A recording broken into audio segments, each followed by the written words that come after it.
Tranche de couple, les histoires et le monde vitaminé de Guillaume et Max, saison 3.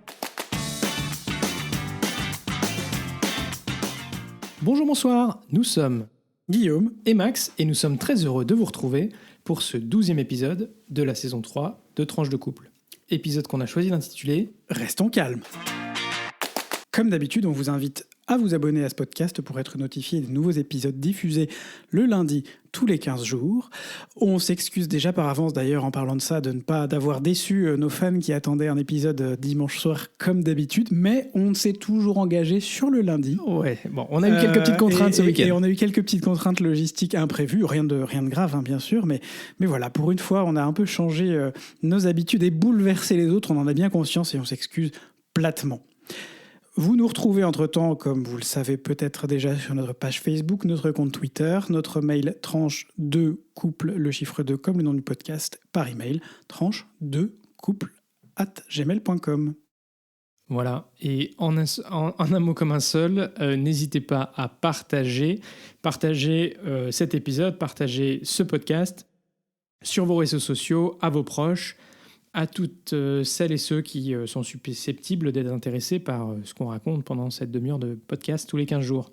Ça nous permettra d'accroître la visibilité de Tranche de couple et puis de garder la motive, comme on dit, parce que c'est aussi parce qu'on sait que vous nous écoutez qu'on continue à proposer cette petite tranche de vie tous les 15 jours.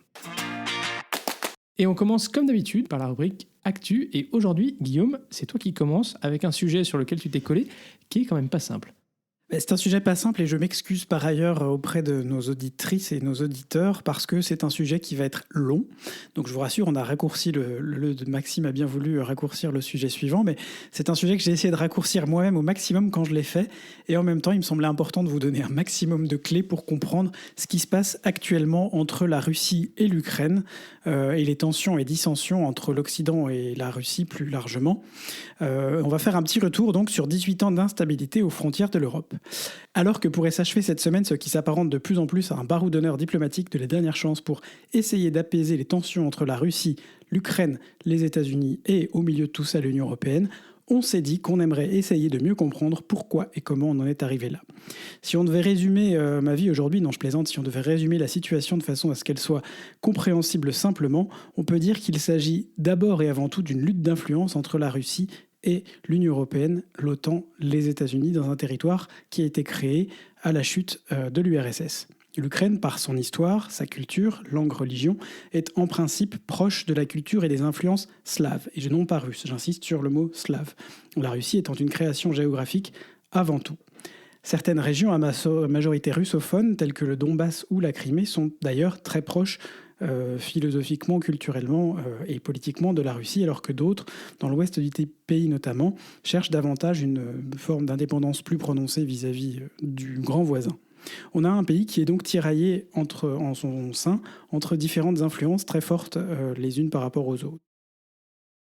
En 2004, la révolution orange en Ukraine rassemble des manifestants venus de tout le pays qui reproche au gouvernement en place sa trop grande proximité avec la Russie, le monde russe, notamment via ce qu'on appellera le clan de Donetsk, qui comprend notamment des milliardaires proches du Kremlin déjà à l'époque. Et surtout, l'opacité du comptage des voix aux élections présidentielles.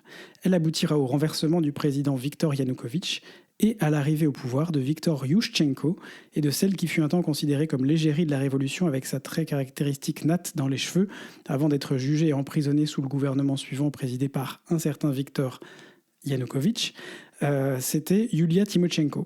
Pourquoi c'est important ? Parce que c'est la première fois qu'un gouvernement en Ukraine sera plus proche de l'Occident, via des rapprochements avec l'OTAN et l'Union européenne, que de la Russie, politiquement en tout cas. Et parce que c'est le début des emmerdes et de l'instabilité politique et géopolitique dans le pays, pour être tout à fait honnête. À la faveur d'une nouvelle élection en 2010, Viktor Yanukovych, vous suivez, reprend le pouvoir et opère un rapprochement avec la Russie, tout en conservant les liens établis précédemment avec l'Occident. C'est une période compliquée, aussi pour la liberté d'expression et des pressions qui reviennent sur la population, la justice et les médias du pouvoir en place.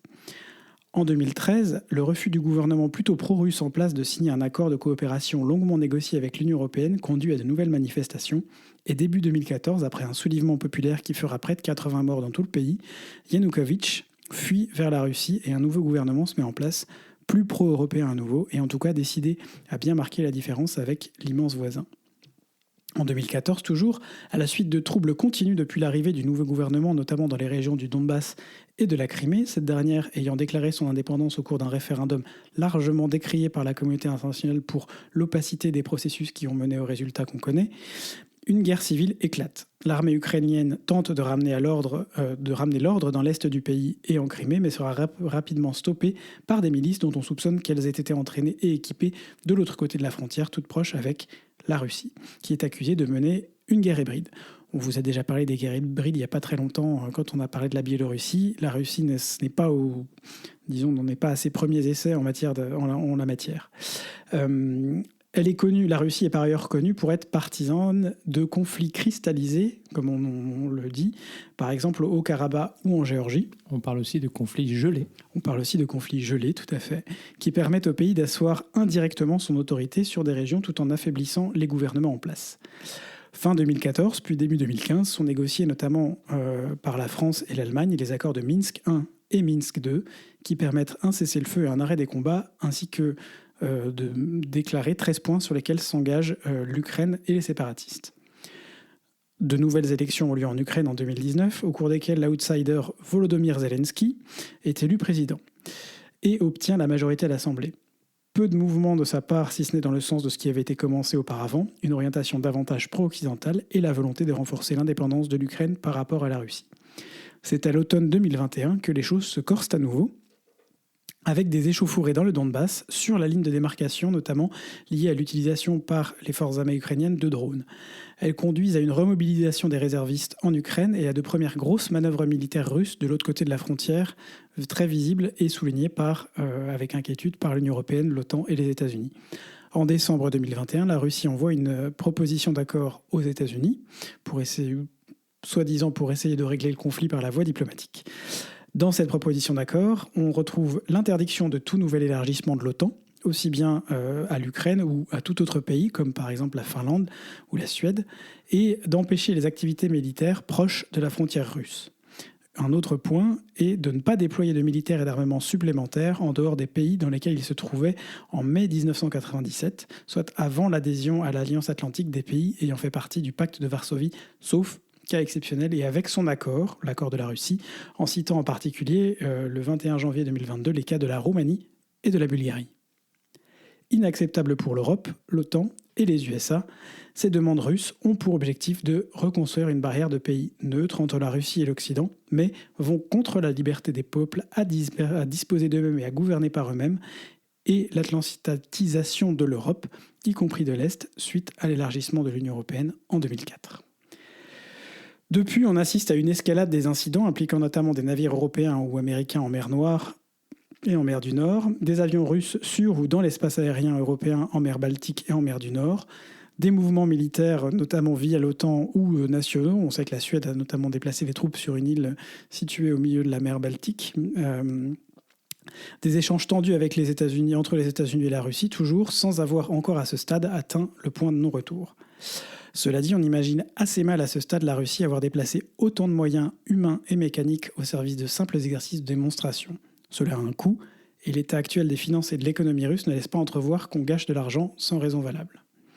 Alors bon, on remarquera aussi, quant au rôle des principaux protagonistes, États-Unis et Russie, qu'ils sont enlisés dans des situations intérieures compliquées, politiques aux États-Unis pour Biden, qui peine à affirmer son chemin politique et sa spécificité. Ça fera peut-être l'objet d'un prochain sujet. Et sanitaire, notamment en Russie, où l'on suspecte que le Covid fait des ravages et où la population, malgré l'existence du vaccin local Sputnik, n'est qu'à 47% vaccinée. On peut donc imaginer, au moins dans le cas de la Russie, puisque c'est de là que vient la menace, qu'à ce stade du conflit, une guerre se solderait inévitablement par une victoire militaire, une guerre facile, mais une victoire probablement facile, mais une victoire quand même, peut être un bon moyen de ramener la population dans le chemin du nationalisme et du patriotisme et surtout de l'adhésion au pouvoir en place, si cher à Vladimir Poutine. Faut-il craindre un conflit et quelles en seraient les conséquences ? Comme souvent, il n'y aura de toute façon aucun grand gagnant. Si la Russie met ses menaces à exécution et envahit l'Ukraine, on peut s'attendre à des sanctions qui la toucheront d'abord au portefeuille, comme par exemple la proposition des États-Unis de suspendre son adhésion, l'adhésion des banques russes au système SWIFT, qui provoquerait un ralentissement immédiat et considérable des transactions économiques nationales et internationales, et irait bien au-delà des sanctions touchant des individus qui ont été jusqu'à maintenant privilégiés par l'Union européenne et les États-Unis. Par ailleurs, personne en Europe ne souhaite que la Russie crée un précédent qui pourrait mener à d'autres revendications en prenant le pouvoir dans un pays entier. Et puis, comme rien n'est décidément simple dans ce monde, gageons que la Chine doit avoir un œil attentif sur la situation. Le pays a aussi un sens aigu des sphères d'influence dans ces régions frontalières, au Tibet par exemple, ou au Cachemire, et des conflits cristallisés, ou vis-à-vis de territoires avec lesquels elle est en conflit larvé, Taïwan. On pourra en reparler, espérant en tout cas que ce ne sera pas l'actualité qui nous épouse. Cependant. Merci Guillaume pour un sujet très compliqué que tu as couvert de manière tout à fait complète. Et effectivement, c'est un jeu très compliqué de pouvoir où la Russie et la Chine ont des intérêts communs. Ce qui est intéressant puisqu'il y a quelques années, on pouvait voir une certaine rivalité entre la Chine et la Russie. Et aujourd'hui, on voit qu'il y a quand même connivence d'intérêts, notamment face aux États-Unis. Et comme on le sait bien, diviser pour mieux régner, c'est un excellent motto, surtout quand on a un président américain qui n'est pas dans une situation politique intérieure la plus simple pour lui. C'est un conflit dans lequel il s'est effectivement un peu enlisé. Je parle de son propre conflit, en fait. Bref, Max, maintenant tu vas nous parler brièvement mais efficacement, comme d'habitude, de la PFUE. C'est l'heure de la présidence française de l'Union européenne. Ah, merci, parce qu'aujourd'hui, tu n'as pas dit la PFU et tu as expliqué ce que c'était. Donc, nos auditeurs savent. Il y a du progrès, Voilà, alors donc, dans On décrypte l'Europe et la présidence française, aujourd'hui, je voudrais revenir brièvement sur l'intervention d'Emmanuel Macron devant le Parlement européen le 19 janvier dernier. Alors, je vous l'avais dit, c'est une tradition à chaque nouvelle présidence du Conseil de l'Union européenne que le président ou le chef de gouvernement du pays qui a la présidence vienne présenter ses priorités devant le Parlement européen. Alors c'est aussi un symbole important parce que c'est une reconnaissance de l'importance du Parlement européen en tant que co-législateur et donc c'est un signal important. Voilà ce qui peut être retenu de l'intervention d'Emmanuel Macron à Strasbourg. Premièrement, il est nécessaire de faire face à la précarité de l'état de droit et des valeurs démocratiques. Et c'est pourquoi la présidence française entend être une présidence de promotion des valeurs. Alors c'est marrant parce que ça fait quand même écho à un certain nombre de choses dont on vous a parlé dans ce podcast dans le passé. Et voilà, la question de l'état de droit, des valeurs démocratiques, je trouve ça plutôt pas mal que ça soit mis en avant. Alors dans ce cadre, Emmanuel Macron s'est déclaré prêt à soutenir le droit d'initiative pour le Parlement européen si la conférence sur l'avenir de l'Europe le proposait. Alors, ce droit d'initiative, ce serait une avancée démocratique majeure parce que jusqu'ici, seule la Commission a ce droit d'initiative et donc le Parlement peut bien voter toutes les résolutions qu'il veut. À la fin, si la Commission en fait ne fait pas suite aux résolutions qui ont été votées par le Parlement européen, en gros, il ne se passe rien. En gros, le Parlement, il a le droit de voter, d'être co-législateur dans la partie de vote, comme le Conseil. Mais c'est bien la Commission qui aujourd'hui a le seul pouvoir de proposer, de mettre des choses sur la table. Et ce droit d'initiative, c'est aussi une demande récurrente du Parlement. On reviendra sur la conférence sur l'avenir de l'Europe dans un autre épisode. Deuxième proposition, 20 ans après la proclamation de la Charte des droits fondamentaux de l'Union européenne, il a émis le souhait que cette charte puisse être actualisée, notamment pour être plus explicite sur la protection de l'environnement ou la reconnaissance du droit à l'avortement. Et là, la Charte des droits fondamentaux de l'Union européenne, là aussi, c'est un document très important c'est intéressant de voir qu'il propose effectivement d'avoir une approche commune de l'Union européenne sur ces deux sujets. Ça ne sera pas simple, parce que notamment le droit à l'avortement, on sait que ça n'est pas partagé par l'ensemble des pays de l'Union européenne. Je connais une présidente du Parlement européen qui va tirer la tronche. Pardon. Troisièmement, il a aussi mis en valeur un certain nombre de textes qui allaient être proposés, développés, négociés durant la présidence française pour renforcer les droits des Européens. Alors, deuxième axe de l'intervention d'Emmanuel Macron, c'est ce qu'il a appelé une promesse de progrès. Alors d'abord, sur les accords commerciaux. Vous savez que c'est un outil important qui a été mis en commun au sein de l'Union européenne. Donc tous les accords commerciaux sont négociés par la Commission européenne pour l'ensemble de l'Union européenne. Et du coup, ça donne une grande force à l'Union européenne. Et donc, en gros, il a proposé qu'on inclue dans ces accords commerciaux ce qu'on appelle des accords miroirs. Notamment, donc l'idée c'est que, en gros, les pays qui font du commerce avec l'Union européenne adoptent en fait les mêmes normes que nous. Et notamment, il a proposé un mécanisme d'ajustement carbone aux frontières. En gros, qu'on n'achète pas moins cher un produit qui, lui, n'est pas soumis aux mêmes contraintes carbone. Et donc, en fait, on délocaliserait la production de carbone, par exemple, en Chine. On achète des produits qui ont une très forte consommation de carbone, mais en Chine. Et donc, en fait, pour l'environnement, c'est tout à fait mauvais. Deuxième proposition, soutenir l'établissement d'un marché unique du numérique pour créer des champions européens. Vous le savez, c'est quelque chose qu'Emmanuel Macron a souvent mis en avant, et notamment il s'est battu contre la Commission européenne qui en fait ne voulait pas qui voulait éviter les émergences de grands champions européens. Mais c'est vrai que dans un monde numérique où on fait face à des champions mondiaux américains en particulier, il est important qu'on s'allie en Europe. Et donc la concurrence, elle est mondiale, elle n'est pas nécessairement que au sein de l'Union européenne. Donc il faut éviter d'avoir trop de petits acteurs au sein de l'Union européenne. Il faut aussi accepter qu'il y a des gros acteurs qui se montent pour pouvoir faire face aux GAFAM et autres. Troisièmement, il a mis en avant la nécessité de retrouver la maîtrise de nos frontières. Bon, ça c'est un sujet dont on a également parlé. Et la proposition française, c'est de réformer l'espace Schengen. En matière de défense, il a mis en avant le développement de la boussole stratégique, on en a déjà parlé, qui est une sorte de livre blanc européen, la complémentarité avec l'OTAN et l'importance de l'industrie de défense et l'indépendance technologique. Là, effectivement, dans cette compétition mondiale dont on a parlé, c'est effectivement important d'avoir une industrie et des technologies qu'on maîtrise, et donc on ne soit pas non plus que à la merci de nos partenaires ou compétiteurs. Troisième axe de son intervention, une promesse de paix. Il a mis en avant la nécessité de créer un New Deal économique et financier avec l'Afrique, la nécessité de repenser la relation avec les Balkans occidentaux. Et là, c'est un sujet intéressant parce que, vous le savez, notamment la France s'est opposée à l'élargissement de l'Union européenne dans les Balkans occidentaux dans les conditions actuelles de l'élargissement. La nécessité aussi de reconstruire une relation avec le Royaume-Uni. On sait que cette relation est en jachère depuis le Brexit. Means Brexit. Bon, et peut-être attendre de voir ce que si Bojo reste. Il s'accroche. Et enfin, et ça fait écho à ce dont Guillaume nous parlait dans le premier sujet, construire un nouvel ordre de sécurité collective qui implique l'Union européenne et où l'Union européenne ne soit pas simplement un observateur de ce qui se passe entre les États-Unis et la Russie, notamment.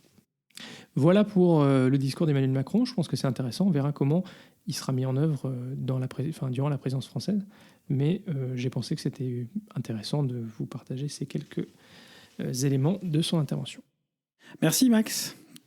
Ma foi, c'est fort intéressant. Et effectivement, je pense qu'on a encore largement de quoi nous occuper, t'occuper et occuper les auditeurs pour les semaines qui viennent. Sans transition, petit point belgitude rapide, on va aller vite, mais je comprends même pas pourquoi je ne vous l'ai pas fait avant, celui-là. Ça m'a tout à fait surpris, mais on remercie France Musique de m'avoir mis la puce et l'information à l'oreille. Alors le point belgitude du jour nous amène, ça ne surprendra personne, à la Monnaie, à l'Opéra de Bruxelles, le 25 août 1830. Ah oui, c'est très actuel. Ah oui, c'est très actuel, mais tu vas voir.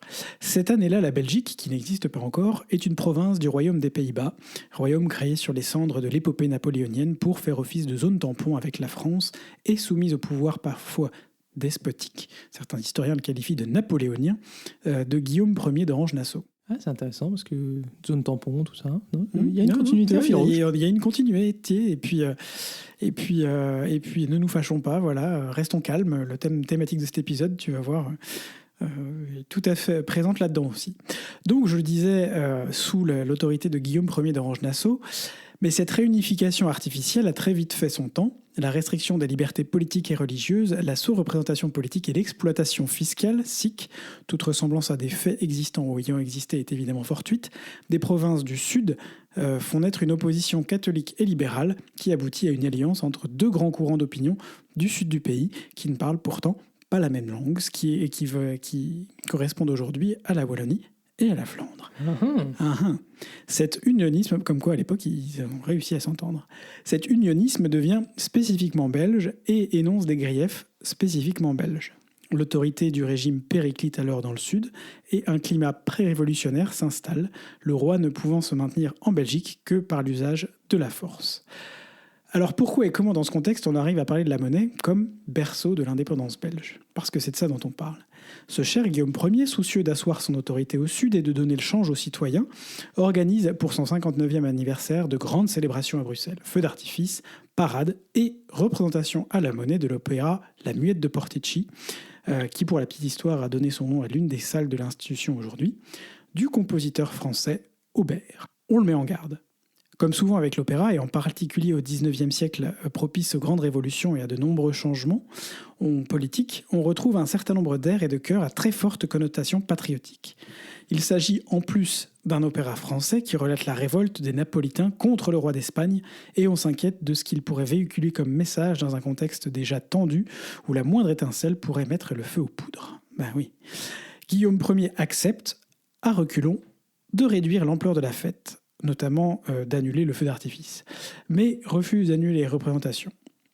La suite, vous la connaissez peut-être. Au cours de la première, les spectateurs chauffés à blanc par des airs de l'opéra tels que « Amour sacré de la patrie, rends-nous l'audace et la fierté. À mon pays je dois la vie, il me devra la liberté » se lèvent dans la salle et comme un seul homme et sortent sur la place de la Monnaie, très vite rejoints par d'autres révolutionnaires, avant de mettre à sac certains symboles considérés comme représentant l'oppression. Hôtel du chef de police, maison du procureur ou palais du ministre de la Justice.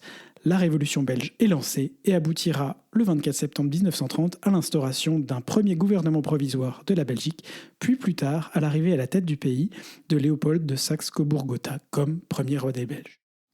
Mon Dieu. Eh bien, on aura appris des choses dans ce podcast. T'avais vu ? Merci beaucoup, Guillaume.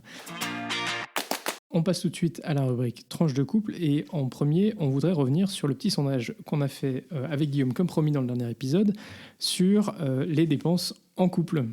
Alors oui, tout à fait. Vous a proposé dans notre épisode précédent, un petit sondage qu'on a mis en ligne hier soir sur notre compte Twitter. À défaut d'avoir pu le mettre sur Facebook, on s'en excuse. Et on voulait vous passer en revue les détails. Donc on vous posait 2 questions sur la gestion des dépenses. Pour vous, les dépenses en couple sur les comptes en banque, c'est plutôt un compte chacun, 0 en commun, un compte chacun, 1 en commun, un compte commun et 0 compte perso. Alors, on a quand même une forte proportion, 71% des réponses qui vont vers un compte chacun plus un compte commun, et puis quelques réponses mais plutôt isolées sur un compte chacun et pas de compte commun, et un compte commun, pas de compte perso. Ça ne nous surprend pas, c'est effectivement nous ce qui nous paraît aussi le plus cohérent, mais voilà, chacun gère comme il l'entend. Et la deuxième question qu'on vous a posée, c'est pour la participation de chacun et chacune aux dépenses communes, comment est-ce que vous vous organisez ? Est-ce que vous faites un pur 50-50, l'égalité parfaite, ou est-ce que vous faites une clé de répartition à proportionnalité de vos salaires respectifs, par exemple, donc plutôt de l'ordre de l'équité que de l'égalité ? Ou est-ce que vous organisez autrement ? Et là, on atteint l'égalité parfaite, 50-50 entre les deux, c'est-à-dire que la moitié des répondants ont mis 50% et la moitié des répondants ont une proportionnalité, une clé de répartition dans le couple. Il y en a qui n'ont pas suivi parce qu'ils n'ont pas répondu à tout. Il y en a qui ont répondu à la première question, mais pas à la deuxième. Voilà. En tout cas, on est quand même assez content parce que d'abord, c'est informatif, c'est assez intéressant, ça fait écho à notre rubrique de la dernière fois. Et puis, par ailleurs, ça nous montre aussi que ça vous intéresse de participer à des sondages. Donc, on va réfléchir si on ne pourra pas en mettre dans d'autres épisodes, Absolument. Peut-être sur des sujets de tranches de couple. Et puis, je vais essayer de voir comment on met des sondages sur Facebook pour ceux qui veulent les faire sur Facebook. Le deuxième sujet qu'on voulait aborder dans cette rubrique vie de couple, c'est la question du besoin de garder le contrôle et de quoi faire quand on le perd. Et à nouveau, on voudrait faire remercier Anthony et Claire pour de We Bloom. Yes We Bloom, qui nous aide aussi à trouver des sujets de réflexion intéressants pour la vie de couple.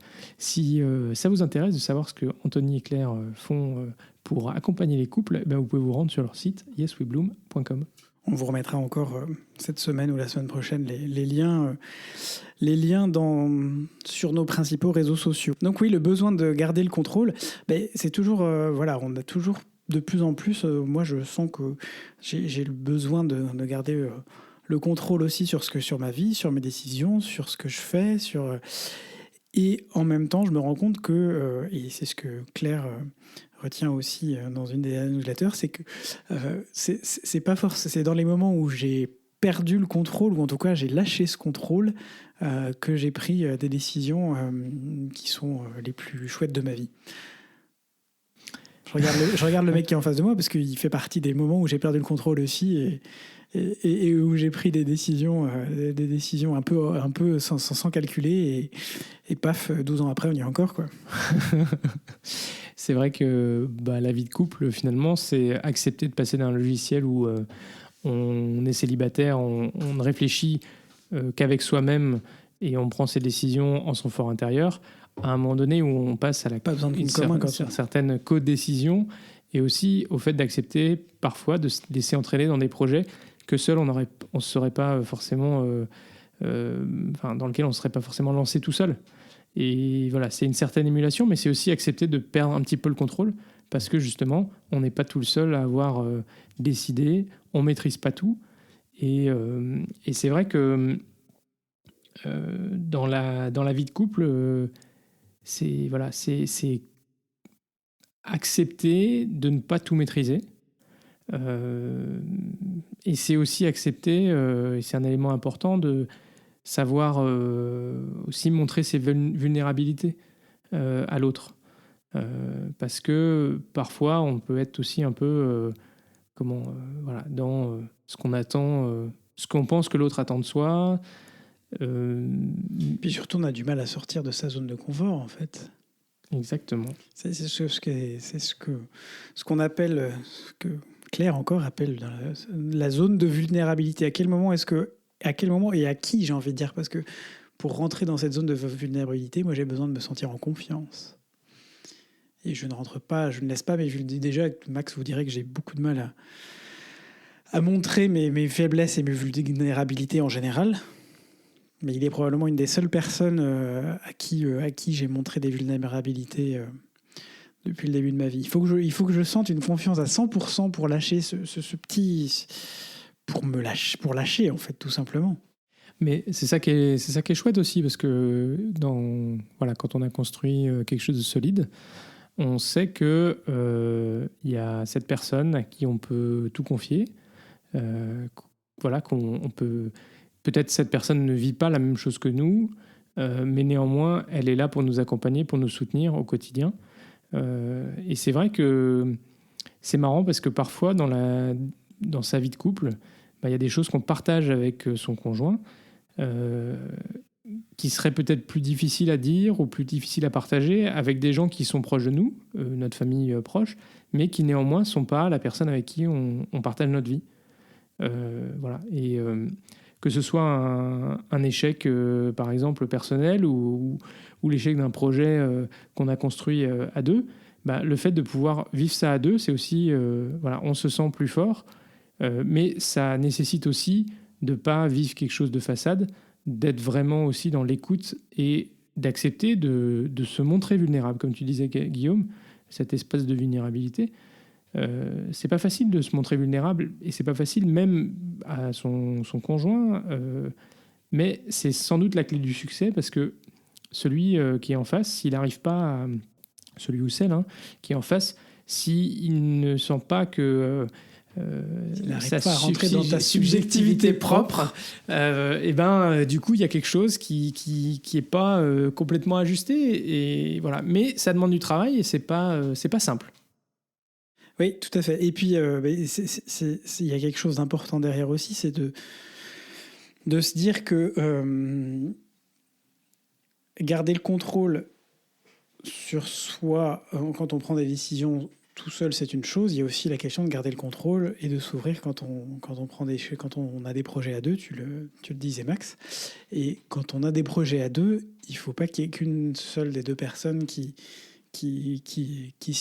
cherche à faire avancer ou et que l'autre derrière ne sorte pas vraiment de sa bulle de confort, parce que sinon ça n'avance pas.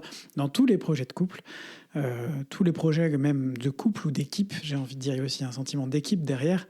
S'il y a une personne qui est en arrière, ça se voit, ça se sent très vite. Et il y a un décalage qui se crée. Il y a un décalage qui se crée, et ça peut être lourd à porter pour l'équipe, lourd à porter pour le conjoint dans le couple, parce qu'on peut se sentir. Et c'est là qu'intervient un autre élément important, qui est celui de la communication, qui est celui d'oser dire les choses, oser se parler, oser avouer qu'on a peur d'entrer dans une zone de vulnérabilité,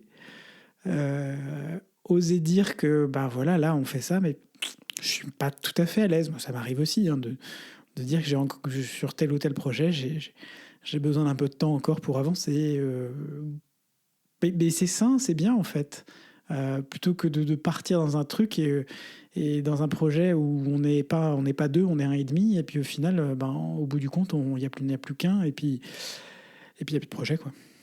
Ou alors il n'y a plus de couple. Oui, c'était l'idée. Il n'y a plus de couple, donc il n'y a plus de projet, oui, c'est ça. Mais bref, donc on se rend compte en fait qu'on en revient au grand sujet de la communication, mais que dans cette idée de perdre le contrôle, il y a aussi vraiment l'idée d'afficher ça.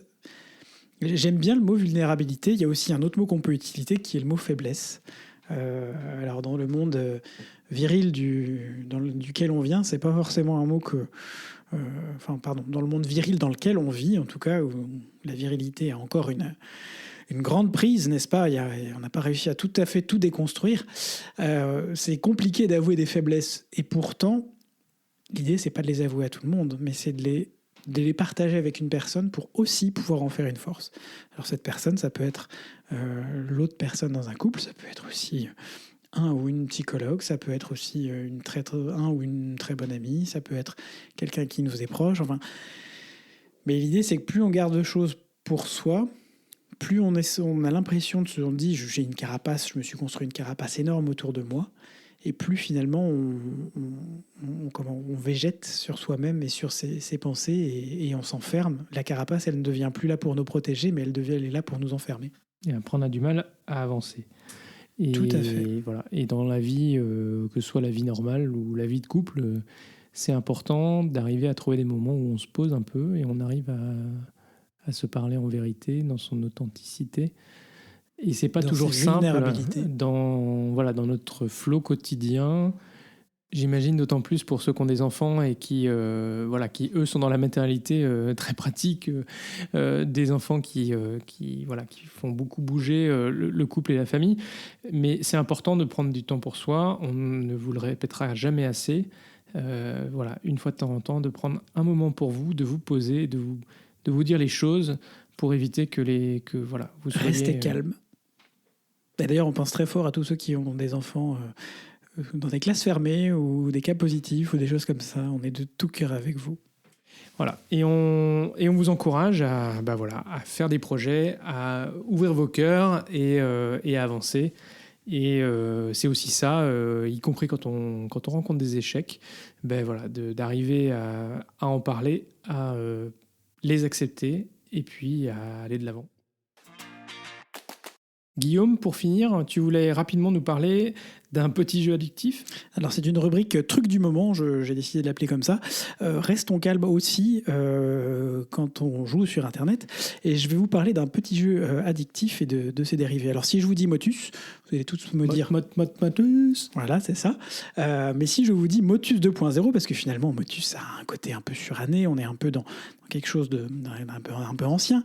Je vous dis Motus 2.0, je vous dis Wordle. Wordle, c'est le jeu qui fait fureur sur les réseaux sociaux depuis la fin de l'année dernière et surtout le début de cette année, avec ces petits carrés à remplir avec des lettres pour trouver des mots de 3, 4, 5, 6 lettres en fonction des journées. Alors, il y a différentes formules qui existent. Non, j'allais dire que les gens sont extrêmement pénibles. On voit arriver des couleurs, des carrés de couleurs partout sur les réseaux sociaux. Et tu dis ça parce que tu es jaloux, parce que tu n'as pas trouvé le mot d'aujourd'hui, c'est obligé. Non, mais j'ai pas joué. Donc, bref, pour revenir très rapidement à ce Wordle, le Wordle, ça a été créé d'abord en anglais, avec des mots en anglais, un mot de 5 lettres à trouver tous les jours. Vous avez 6 chances de trouver le mot. Et puis, vous avez des briques qui s'affichent, des lettres qui s'affichent en gris quand elles ne sont pas dans le mot, en vert quand elles sont dans le mot bien placées, en jaune quand elles sont dans le mot, mais mal placées dans le mot que vous avez proposé. Il y a un dérivé qui existe maintenant en français. On vous mettra le lien sur le podcast. Donc, on se retrouve un peu dans Motus et on se retrouve encore plus dans Motus avec Sutom, qui est le même concept que Motus. Donc, un mot de 6, 7, 8 lettres. On vous donne la première lettre et vous devez trouver le mot avec la même idée. Les cases s'affichent rouge quand la lettre est bien placée, jaune quand la lettre est mal placée et bleu quand la lettre est mal placée. Voilà, pour dire que nous, on y a passé... Enfin, moi, pardon. Oui, Personnel, ça me détend un peu au petit-déj de faire ça. Là, ce matin, j'ai réussi à tous les faire. Il y a des jours où je suis beaucoup moins chanceux. Ça occupe 2 minutes. C'est sympa. On se demande un peu combien de temps ça va durer. C'est un succès, comme je le lisais dans un article du Point, qui, contrairement à Candy Crush, malheureusement, il faut attendre le lendemain pour refaire. Donc, on crée de l'attente, mais est-ce que les gens vont pas se lasser au bout d'un moment de devoir à chaque fois attendre le lendemain, alors qu'on est aujourd'hui dans un monde de l'immédiateté? Je ne sais pas. En tout cas, on s'est dit que c'était le bon moment pour vous en parler et éventuellement pour vous occuper demain matin au petit-déj si vous ne savez pas quoi faire. Et donc, il y a la version anglaise et il y a la version française qui s'appelle ou le mot. Le mot. Le mot, tout simplement. Elle s'est appelée Wordle pendant quelques temps et maintenant c'est le mot. On était ravis de partager cet épisode avec vous. Si ce podcast vous plaît, on vous l'a dit, on vous le redit, n'hésitez pas à le faire découvrir autour de vous. Mettez-nous une note sur Apple Podcast, sur Spotify, un like sur Facebook ou sur YouTube. Ce podcast est diffusé le lundi, tous les 15 jours, ou le dimanche soir pour les plus pressés, quand nous on a eu le temps de le faire le dimanche soir. Alors, portez-vous bien d'ici au prochain épisode. Sortez masqué encore pour l'instant. Gros bisous. Et à très vite pour de nouvelles tranches vitaminées.